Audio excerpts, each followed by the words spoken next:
Hello there, how you guys doing? And gals. Took off for a while. I was supposed to do some camping in November, and as a matter of fact this past week, but due to unfortunate circumstances with my parents passing, that couldn't happen. But everything's good. Hope to be back on track. Anyway, I'd like to talk to you today about the LLB Continental Rucksack.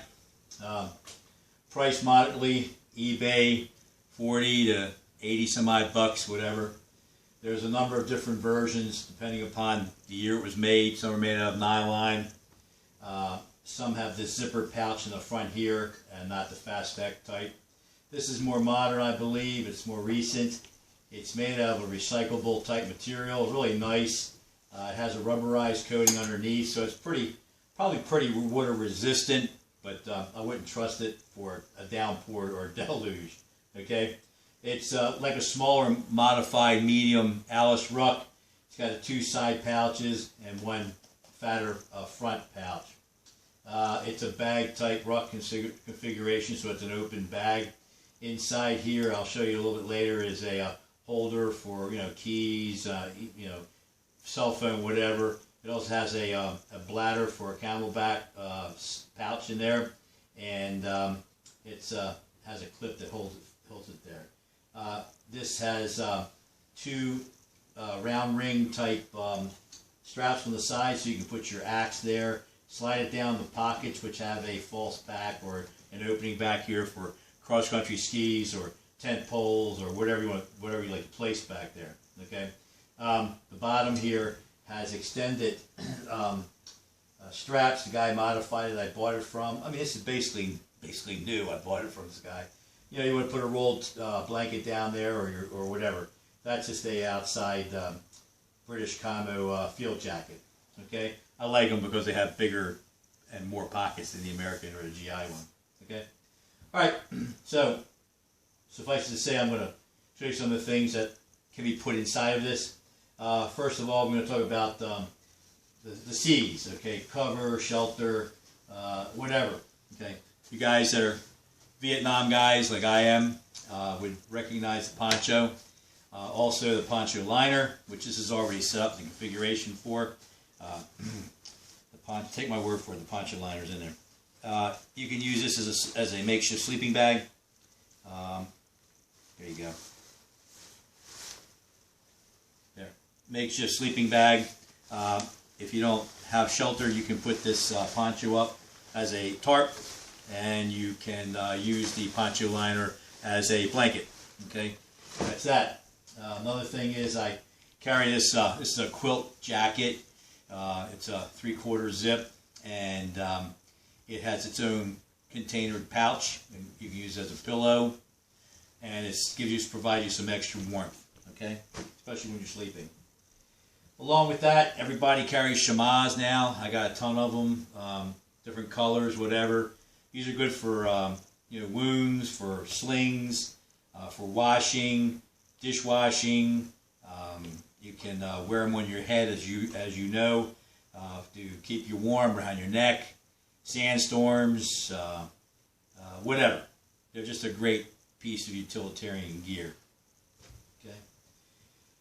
Now, going along with that, I usually will carry wool socks, wool gloves or mittens, wool hat, and a pair of drawers and long sleeve top that they usually use for running as for extra cold protection. Okay, I carry that 365 in all my packs because I've been caught before with my pants down, and if I hadn't had that there, I definitely would have not had a good night, even in April. Okay, going along with some cutting tools. Most of you guys like to carry axes because it's the bushcrafty thing to do. I got out of that a long time ago. I like the Silky Boy saw. I'm going to get a smaller one for this pack. This is good for every day. It's good for a day hike into the evening or an overnighter if you want to do that. It'll take about 35 pounds adequately, maybe 40 if you're pushing it. I have a frame for it. I'm going to try to adjust to it. It's an old Boy Scout frame. It actually has a lip that folds up and folds down. Pretty neat. Okay, I have a bigger knife. This is about 6 inches or so. about 3/16 from the spine. It has a nice curve to it for chopping and batoning. It can be used as a general purpose knife, as a forward choke up choil here, if you want to say so, whatever. Okay, got kind of a 90-degree spine, not really. It was made in Texas. I have a ferro rod with a striker, and I have a ceramic on the back for sharpening it. Okay, moving right along, you need cordage. You can have bank line or paracord, whatever. Here's a nice bundle. A lot of this stuff I would probably throw in my cargo pockets and then have this open for other extraneous things, i.e. food, more water, whatever. Okay. Everybody likes a Go to Hell rag. They're great for cleaning up, wiping the sweat off you, whatever, if you don't have a shema. Alright? Used to carry them in the army all the time. Along with that, you have a little survival kit, ferro rod, ceramic. See the white there, I'm not sure. Okay. Compass for if you're getting lost. Silvas, they're great compasses. Good to have on you. I just need a compass for direction, north, south, east, and west. I'm not going to do, shoot azimuths and so many degrees and whatever. I just want to be in a northerly direction or a southerly direction, whatever. Okay. Also inside here, I have some rubber tubing. It's good for signaling to make black smoke.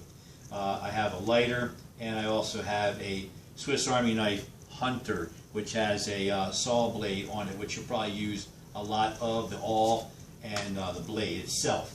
Okay.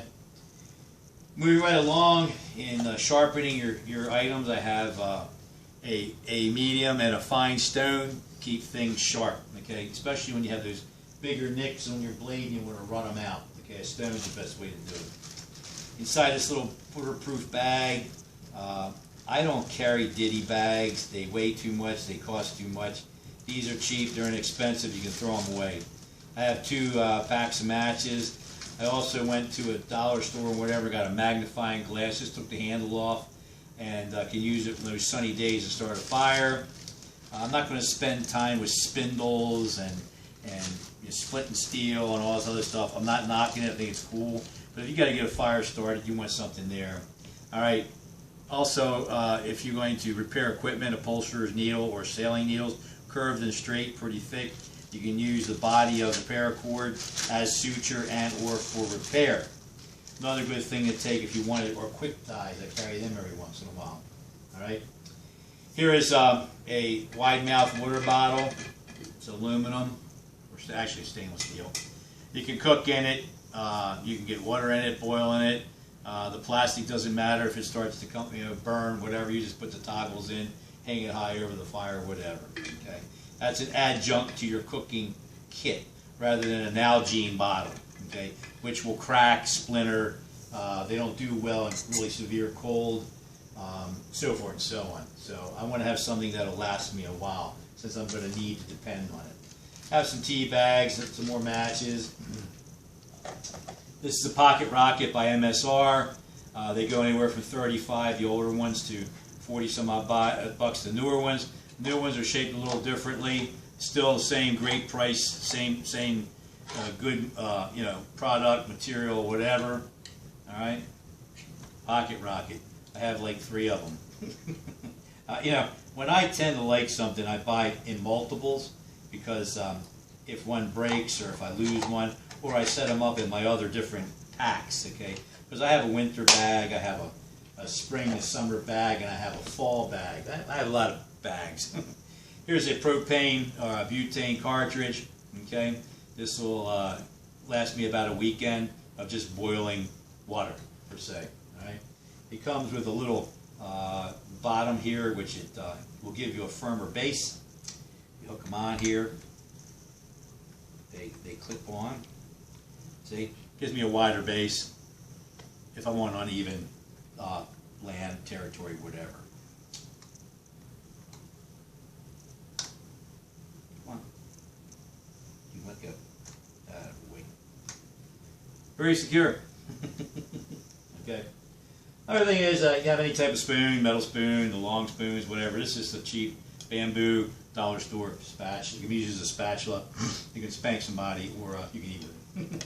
The other thing is this canteen cup is a Crusader British model issue. I like it over the U.S. military cup, although I use them. I like them. You can fit a U.S. military cup in here if you want to have a double setup. And these are deep, wide, good for picking up snow and boiling and so forth. This is an OR towel, good for just basic utility, just to clean, so forth. Okay. The other thing is this is a sole bag. Survive outdoors longer. This is a reflective type mummy sack. You can't go wrong with these, kids. This has saved my butt numerous times. You do not put this over your bag. You get inside this, then you get inside your bag, okay? Or your bivy sack, or your sleeping bag cover. It will keep you warm. Yes, will you get a little misty, a little bit of condensation? Yes, but you'll be warm. I would rather be warm than freezing my rear end off, okay? So I'll deal with a little bit of this. And when I come out, I dry off anyway, okay? Great thing to have, great thing for everything you do if you're going to be out in the woods. You never know how long you're going to be there for an emergency. They're better than the blanket. This is actually a sleeping bag type configuration, okay? And pretty durable too, okay? Talk about the bag a little bit real quick. Has all fast tech type locks, okay? The back side of it is fairly cushioned. There's a nice back part to it. The shoulder straps are ergonomically kind of S-shaped, fairly padded nicely. It has a sternum strap, as you can see, right here. Okay. It has a weak hip belt, but you're not going to put that much in there. But you can get it over your hips. Okay, not a problem. All right. If you need to have a more padded back, on the inside you have your bladder sliding pouch that you can put like an insulate pad in there. Okay. Another thing I have in here is I have a little zipper pouch on the top. In it there is hand sanitizer. I don't carry a big first aid kit. It's sort of useless. Tourniquets and you know, self-inflating splints and all other stuff. You know, it just I'd take a mule with me. Alcohol, it'll burn in an alcohol stove. Some finger bandages, some wider bandages for cuts, okay, and your famous Cliff Bar. I have these strewn everywhere. You can never go wrong with matches and Cliff Bars and a penknife or something shoved in everything, because it'll be that one day where you can't get to something and that's all you have. And that's what survival is all about, to be able to use what you have with you. The whole shit hits the fan scenario, you can't carry all this crap with you. After a while you'll be exhausted, or people will pick you out and want to steal it, or beat you up, or kill you, okay? So you got to blend in, do that gray man attitude, don't talk much, go with the crowd. When you can, separate, you know, steal stuff, rob people, whatever you got to do to stay alive, okay? Because that's what happens when there's no law and order. Stuff happens, okay? You got to look out for your own tribe, whatever, okay? On the top of this, it has a, I think I said this, straps for a blanket or whatever. I don't like a lot of things on the outside hanging. I have a Danish puka knife on the side here. Of course, I'll have a neck knife with me. I just put this here. In the event I needed a knife. There it is. Nice Danish, nice big long handle for carving and general task. Okay. Most of the time you'll use a knife this size for everything you do in the woods. The big ones, rarely, unless you're going to do self-defense, and you can use a knife one just adequately. Okay? I hope this helps. Everybody has their own opinions. Everybody has their own needs and wants. So you make your bag and accommodate your situation, accommodate your environment, weather, number of people you're going to have.